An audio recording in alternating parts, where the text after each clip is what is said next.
welcome to the Dev Morning Show at Night. My name is Cassidy Williams, and I am accompanied by my wonderful, fabulous, delightful co-host, Zach Plata. Hey, Zach. Hey, Cass. Okay, I need to know, did you partake in that huge lottery that was like $1.7 billion like a week or two ago? I didn't because I don't have faith in the lottery. I'd rather gamble on something more secure like FTX. Oh. Heyo. Ooh. Current events humor. Speaking of someone who's always current with events, we have Charlyn Gonda on the show today. She is a senior software engineer at Pave. Hello and welcome. Hello. Hello. I suppose all events are current if you think about it. Yeah, that's true. Especially if you're talking about rivers. River currents. Right. Whoa. I'm sorry. I'm sad it took me that long. It's okay. It's one of those days. It is. Anyway, Charlyn, hello. Once again, welcome. Hi. I love your setup here. You're in like a makerspacey type thing. Is this in your home? Is it in a separate office space? Yeah, it's in my home. I'm very, very happy with it. Sorry, my dog is like trying to get my attention. But yeah, I'm very happy that I get to have like a big makerspace workshop at my current place. One of the reasons why we had to move out of the city is to get some space. Mostly for me. I'm taking up like half of the second floor with my 3D printer and my laser cutter and my CNC machine and all that good stuff. That so is much fun. the dream. That's so cool. Yeah. This is my playground.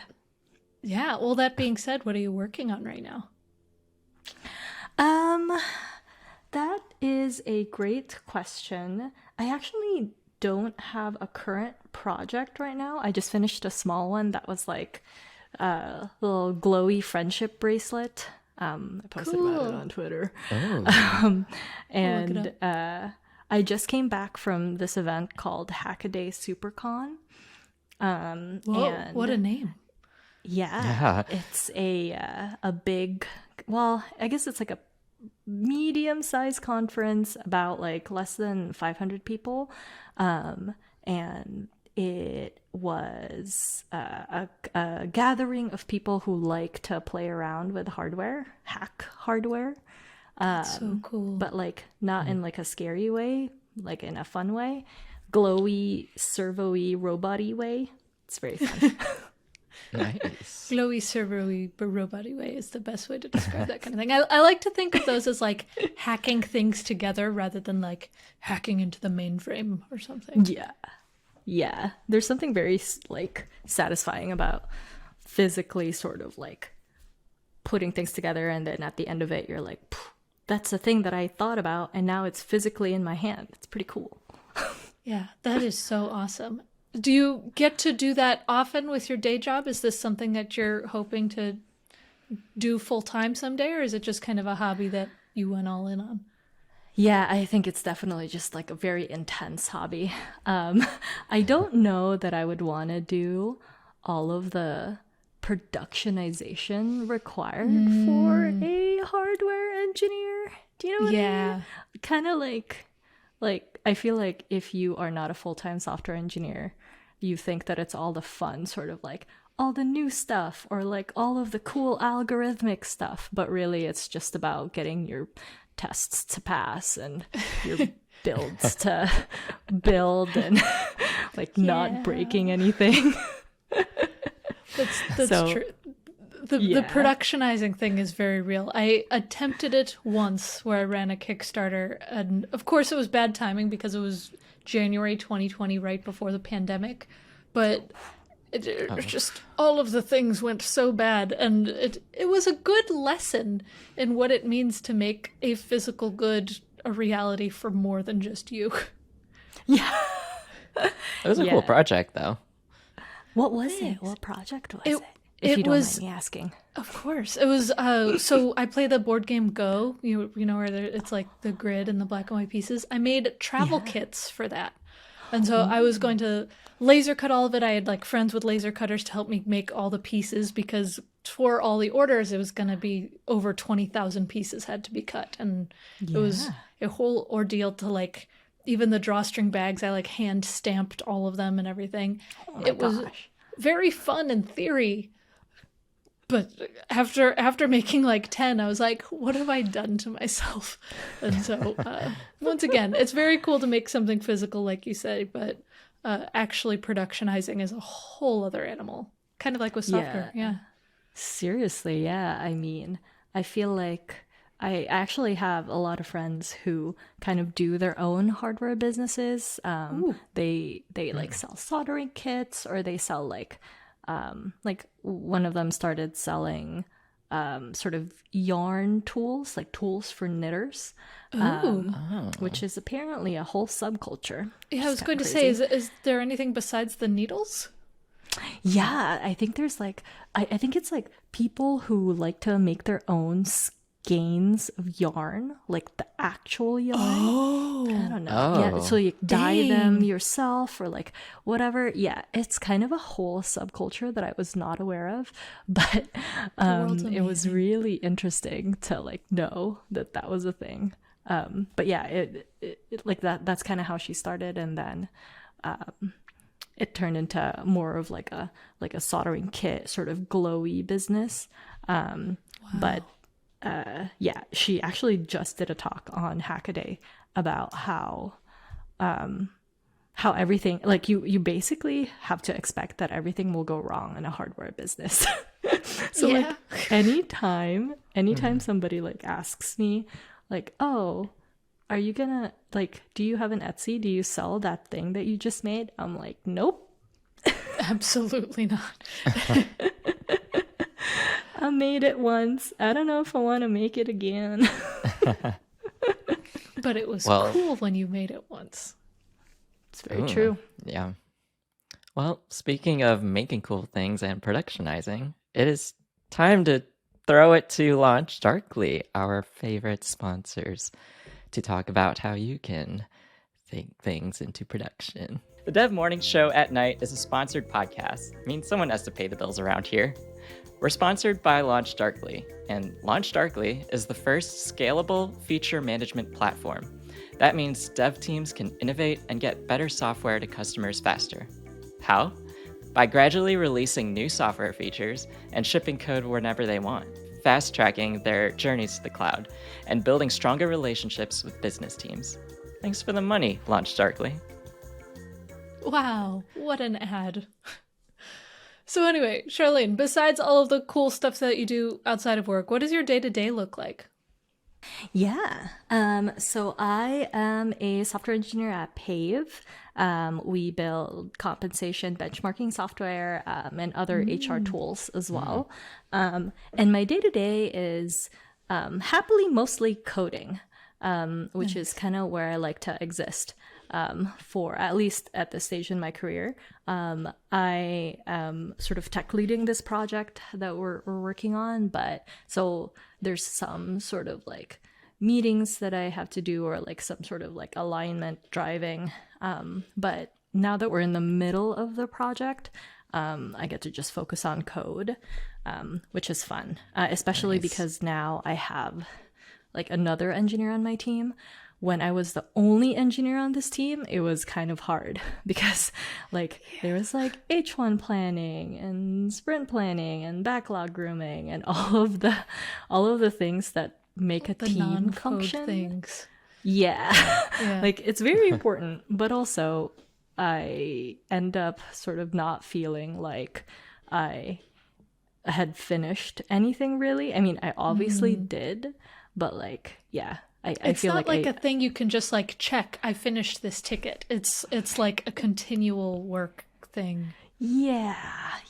And I feel like, I mean, not to sort of like expand on this conversation, but like I don't know how managers get their sense of satisfaction. It's like you almost have to have a really concrete sense of like the long-term goals and like what you're building towards and all of that good stuff, because as a dev we kind of have it easy.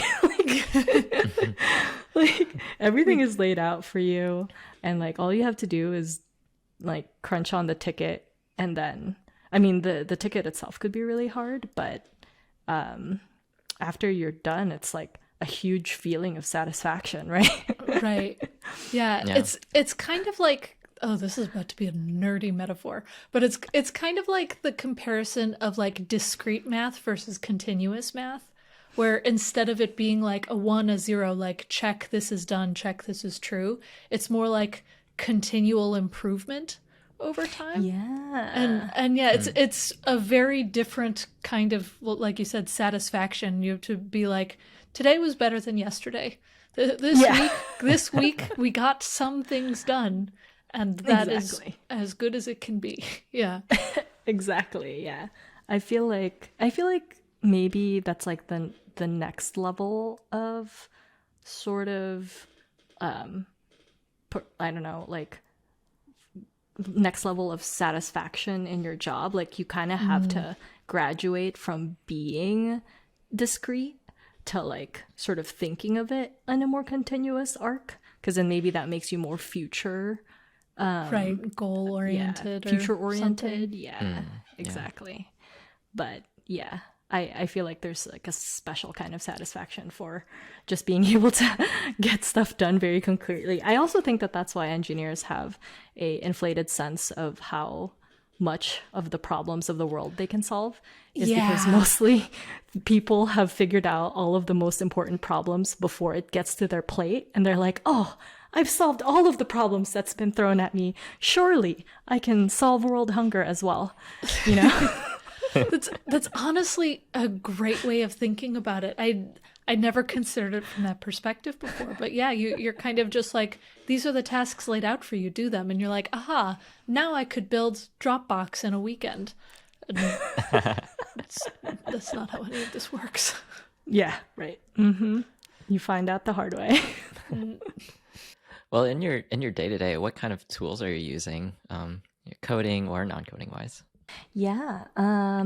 Well, we use a pretty similar setup. So it's a pretty small company, 2 years old. Nice. So a lot of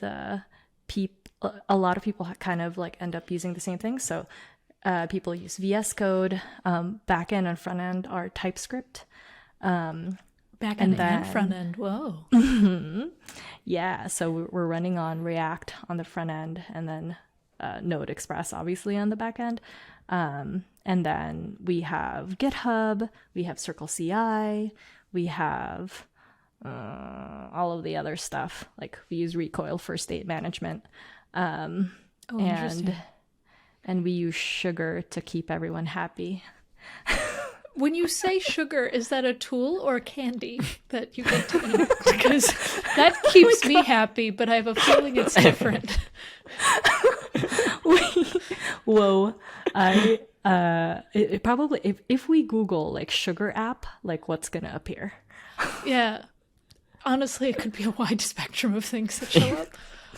Could be, yeah. If you said I give you sugar to keep you happy, I'd be just like, yes, I have chocolate right next to me, but I'm realizing that's probably not what I'm thinking. No, that's exactly what I meant. Like we have a concept, like a bar in the office that's called a big sugar bar, and it's where people sort of like bring sweets for other people to partake in, and that's how everyone is, you know, productive. Is because everybody's hopped up on sugar. That's amazing. Yes. Yeah, it's pretty great. All companies should have that. Yes. Apparently, so interesting story about this company. Our founder is a huge health person, like a super healthy guy. And like he prefers Huel over Soylent, you know, kind of like that. Oh, he's like kind of legendary. Okay. And there was like a small, like the big sugar bar is kind of a small rebellion against the healthiness, because I think for a long time, for half of the life of this company, I think even the snacks were all healthy. Like there was no soda, there was no like unhealthy, sugary stuff to be found. And then people had enough, there was people rose up and demanded sugar. So yeah, I think we're at the stage where the rebellion is winning. I love that so much, mostly because I can personally relate. As a quick anecdote, so when I worked at Venmo, it was the same thing where the founders were very healthy people, and so it permeated the culture. Granted, we're a spoiled tech kids, so we had like free meals and all kinds of free food and stuff, but it was so healthy. And then PayPal bought Venmo and moved into the floor above us, and they had candy. So many of us, we like befriended the security guards, and we would be just like, "Oh, we're going upstairs for a meeting," and they were just like, "We know you're not," and we were just like get the candy bars and hoard it. And it's necessary sometimes. Stick it to the health. Definitely necessary. I agree. I feel like you should have control over what you consume as a snack. But I have to say, I feel like I've eaten a lot more salad since I've joined this company, which is probably very good for me. A lot less candy. But it's good, but candy's good. So good. Sweet green is actually not bad. I've come to love it. Yeah, that's a good salad place. Well, before Pave and everything, what got you into the industry in the first place? Yeah, I think I was just lucky. So, I think in my junior year of high school, there was a computer science course that was offered. So this was back in the Philippines. I had like programmed before using HTML and CSS. Do y'all know Neopets? Neopets? Heck yes. That's how I got started. They had good tutorials for like that era. That was where you learned HTML and CSS. Yeah, exactly. So that I like to say that was my origin story. Like I made profile, like customized profiles for myself and for my friends, and then for my guild there were like these guild CSS. Oh my gosh, yeah. Yes. And then junior year of high school, they offered a computer science class, and I just found that was like super interesting to me. And then and then I was like, cool, this is what I'm gonna do. But then I actually ended up having to study it for 6 years because wow, 6 years. Like, yeah, but not like with any sort of higher education degree, just a bachelor's, because I went to college in the Philippines for a year, and then I moved here, but then I had to wait a year to not pay an exorbitant amount for school again because of like, or not again, but like, the difference between like a state, if you live in the state versus out of state. And then I didn't know that you're supposed to have a plan. So I attended community college first, and I didn't know that you're supposed to have a plan for community college. So that. So I just ended up spending 3 years, and then I got into Davis, and then I spent 2 years there because it's more of a formal, like I found out that people make plans for this stuff. So what a concept. Yeah, what a concept. I thought that you were supposed to just take a bunch of classes that seemed really interesting. I mean, honestly, by doing it that way, you probably learned things better than you would have if you were just like, I just have to stick to a plan. You took cool things. Probably. So, I would like to think that, yes, I will take this reason and retroactively apply it to my decisions. It was so I could be a more well-rounded individual. Exactly, yes. Not because I didn't pay attention. It's fine. It's fine. Sorry. You're a software engineer now. You get candy regularly. It's okay. Yeah, a sugar bar. It's great. Yeah, we have a big sugar bar. It's not just a sugar bar. It's big. That's a dream. Once again. What a time. Just don't get cavities. Yeah. Gotta floss every day, folks. Yeah, that's key. Anyway, it is time for rapid fire questions.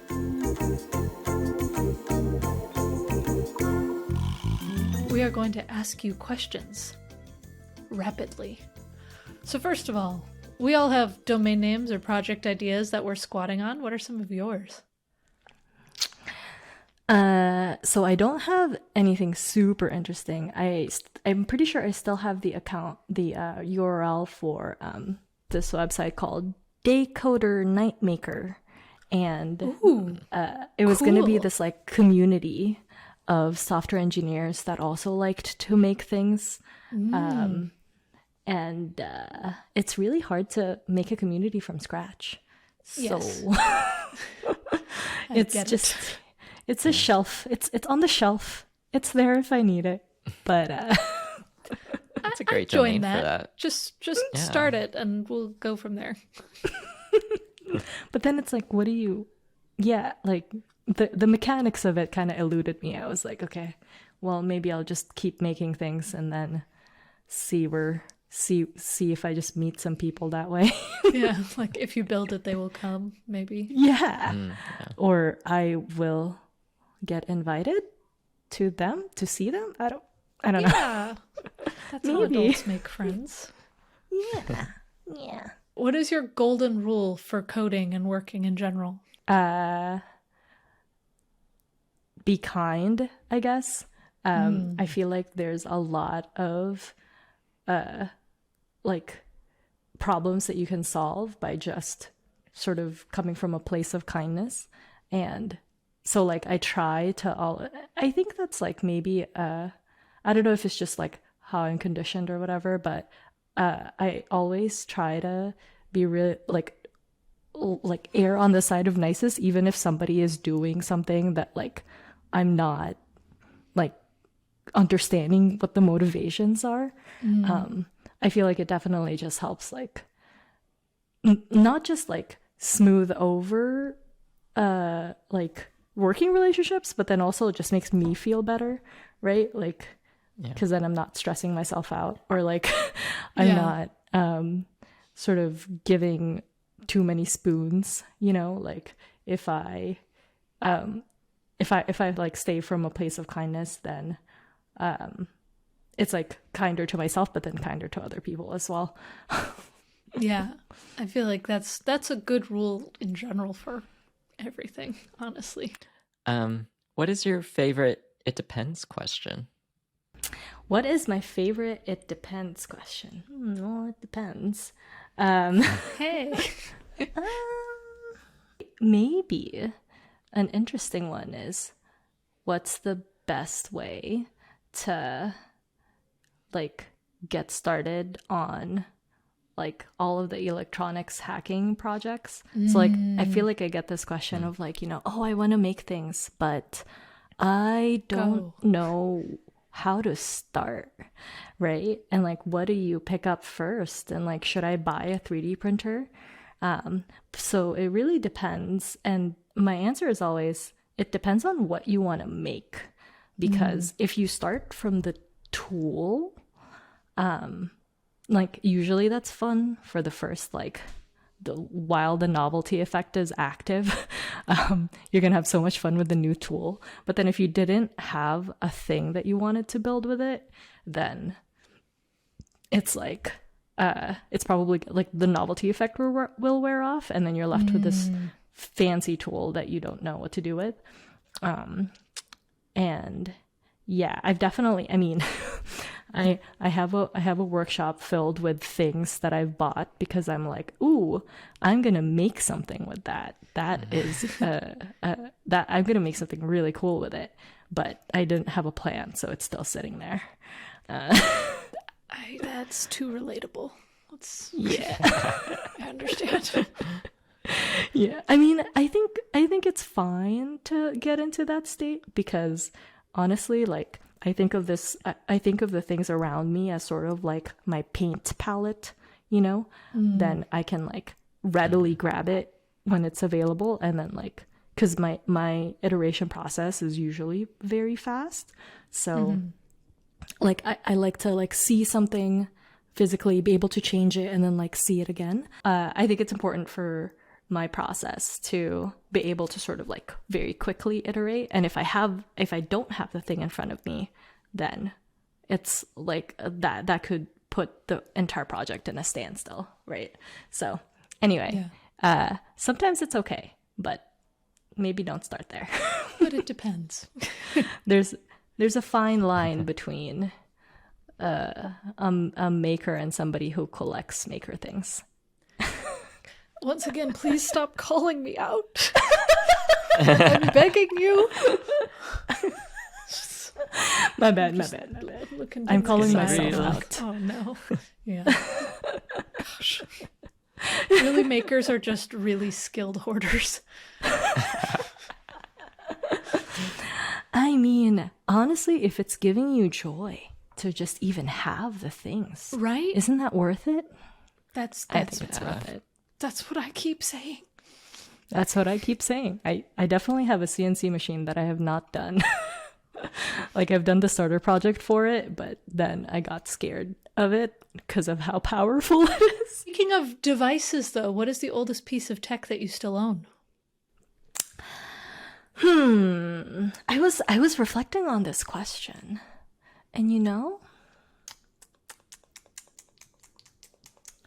most of the stuff that I own isn't really, like, I have a lot of like vintage inspired things, but not like actually vintage things. Like, I once made SD card stickers that would make your SD cards look like floppy disks, because I have no floppy disks. Awesome. Oh.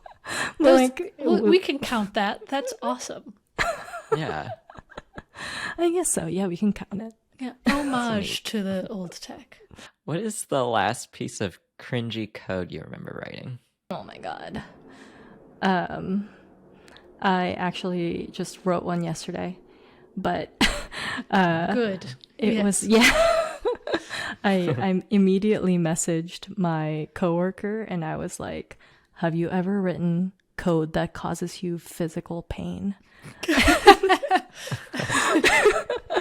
And then I showed him and he was like, maybe we shouldn't. Sure you want to actually advertise you made that? like your name is going to be on this piece of code, right? Get blame will remember.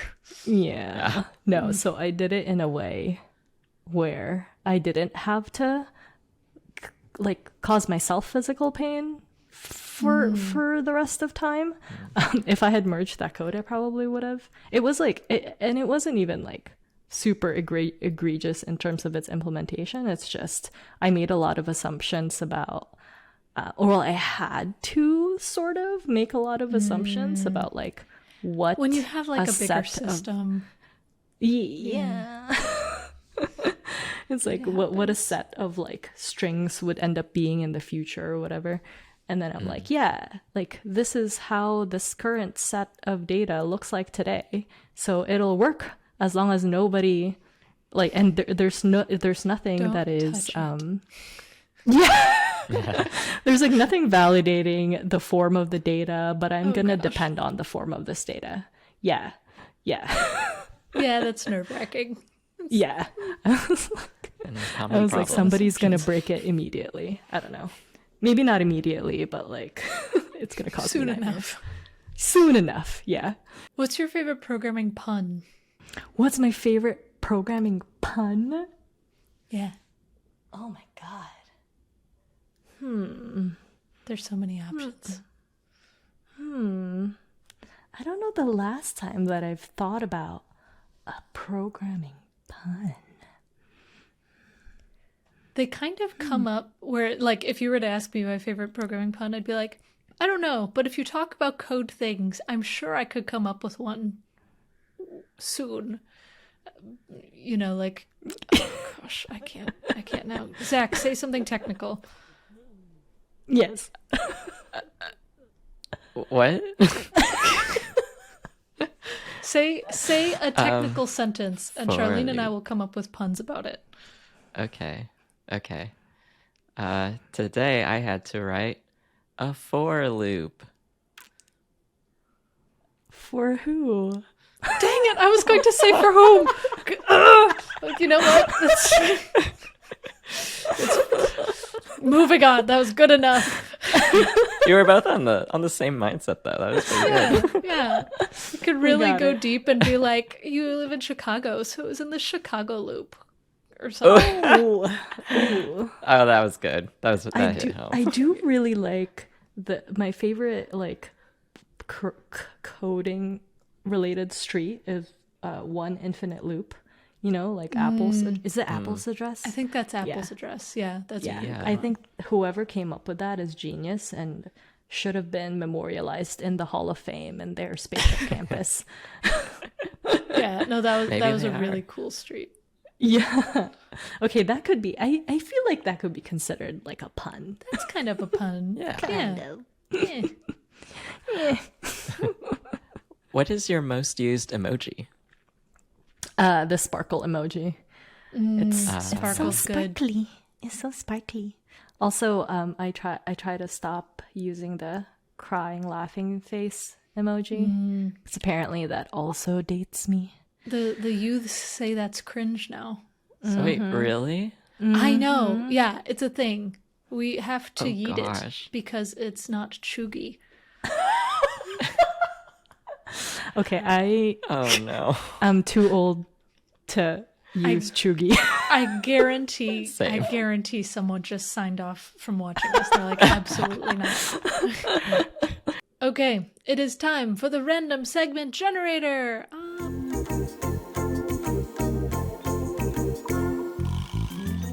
Okay, so we are going to ask you questions from the random segment generator. And the first one is Dev Oops. Could you tell us a story of something that you broke? Yes. Oh, there's a particular highlight in my career is when I took down Uber Eats. Oh my gosh. Oh. Oh no. Yeah, and it wasn't just like a bottom of the funnel thing. It was at the top of the funnel. Like nobody could boot up the app. Oh no. But it was the nice thing was that it was only for a few seconds. But Oh, that's good. Okay. to give you some context, at the later part of the funnel, at least when I was there, like the number of orders that Uber Eats got was about 40, a little bit more than 40 per second, 40 requests per second. Okay. And that's like at the ordering. So if you extrapolate that from like app launches, it's like a lot more. Like there's maybe like I'm sure there's a lot 5x more, 10x more. So yeah, that was nerve-wracking. And it was the most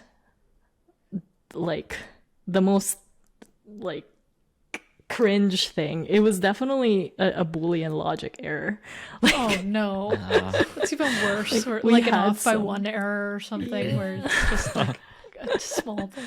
no, it was like some assumptions were made about like what Booleans were true and what were false, and then it was like maybe, I don't know, 4 different variables and one of them was wrong. So I mean, it made it all the way through code review. I don't know. Yeah, at that point, if it's all the way through code review, that's not just you who broke it. Yeah. That is many people. And it's also a Yeah. very good case for using enums instead of booleans. Yes. Yes. Good point. We'll get into that another time. Yeah, you could bring down entire production services but with Booleans, man. Booleans are scary. Booleans, true, false. Watch out. True.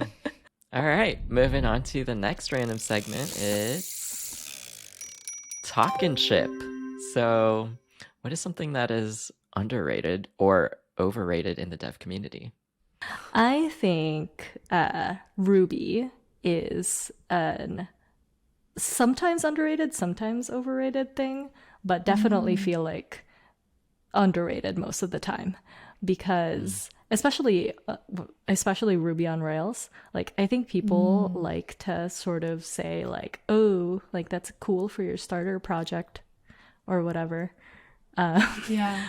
but It's powerful. powerful, It is. man. I think And, I think it got like a bad rap for a while because it didn't scale well, but especially in recent years, it's solid. yeah. Like I mean, everything I've seen about it, I'm just like, this is a pretty dang good framework that should be more overrated, but it's very underrated in general. yeah.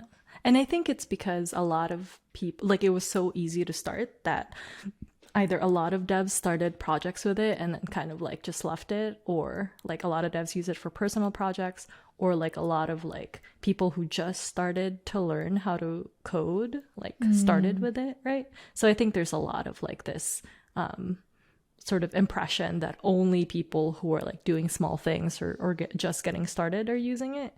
But I don't know, like I like to point out that GitHub uses it, Shopify uses it, Airbnb has a part of their stack that still has it, although they definitely have internal devs who hate it.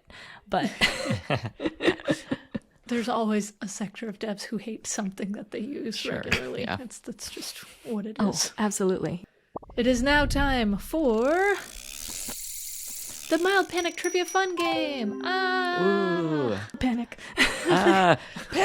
Okay, so you have 10 seconds to ask someone a question or compliment them. So I will do Charlene. Charlene, you will do Zach. And Zach, you will do me. Are you ready? Cool. Yes. Charlene, I love the things that you make. I think they're very cool. And my question for you is, what is your favorite thing that you've ever made? One of my favorite things that I've ever made is an LED cube. And Cool. I can show you that. I can show you that after we all panic together. Okay, great. Okay. Awesome. Zach, I think you are just really awesome and you have a lovely voice. What is your favorite thing to do on a weekend? Oh, my favorite thing is to get boba. Yes. Love that. Yep. Finding new boba places. Okay, Cassidy. I love how your content makes really complicated concepts super simple to understand, and it always helps me every time I need to go back to an early thing I need to explore. Thanks, Zach. It's so helpful. You're helpful. Okay, so here is my cube. Wow. Whoa. I have a you guys are too generous. It's like not even doing anything yet. But it's a cube that has Yeah. lights. What more could you want? I actually made a yeah, that's it died. Oh. But hey, it's something, and that's awesome. Yeah. Yeah. I made like a little web app for it to sort of like, here you can kind of see it like doing all this stuff. Oh, just kidding, it died again. Oh well. But still, you made an app for it too? Yeah. That's awesome. I made like a little web app so you can like put messages on it and stuff. Anyway, I'll like send y'all a link. Yeah, drop it fun. in the show notes later. Yeah, exactly. But it's like one of the most favorite things that I've ever made, for sure. That's so cool. Love it. All right. It is time for Cassidy's Sage Advice. I'm Cassidy, and I'm here to give you sage advice. And my advice to you is don't be a tech hoarder or a crap hoarder, in that, yes, it's fun to collect things, whether you're collecting articles or browser tabs or a variety of things that you want to make stuff with. But you should actually make stuff with them. Because if you don't have a plan in place, it's just going to be you sitting there with 50 tabs, not that I have those open right now, or a pile of things that you want to work with someday, not that I have that right now. Do as they say, not as I do. Make things and produce things, and don't be afraid to just kind of go for it, because you never know if you might make a very cool cube that dies on occasion. And share what you make. Yes, and share it. Yes. Yeah. Charlene, Zach, thank you so much for being on the show today. Yeah. Thank you. Thank you. Charlene, where can people find you on the internet? What things do you have to plug? Oh my goodness. Well, my website is charlene.codes. You would think that blog is about coding, but it's not. It's about making things. It's fine. And I'm also on Twitter, although TBH if I'm still going, or TBD if I'm still going to be on Twitter. I'm also on Mastodon at Charlene, and I'm also on Instagram at Chardane. Awesome. Love that. And once again, because making podcasts is expensive, this show is brought to you by Launch Darkly. Launch Darkly toggles peaks of 20 trillion feature flags each day, and that number continues to grow, and you should use them. You can head over to launchdarkly.com and learn about how. Thank you for making this show possible, Launch Darkly. I've been Cassidy Williams. You can find me at Cassidoo, Cassidoo, on most things, and I'm CTO over at Contenda. And I'm Zach, and I'm a DevRel at Arrive, and you can find me on Twitter at Zach Plata. Thank you for tuning into the Dev Morning Show at night. Make sure you head over to our YouTube channel where you can like and subscribe. You can also listen to the audio version of this wherever you get your podcasts.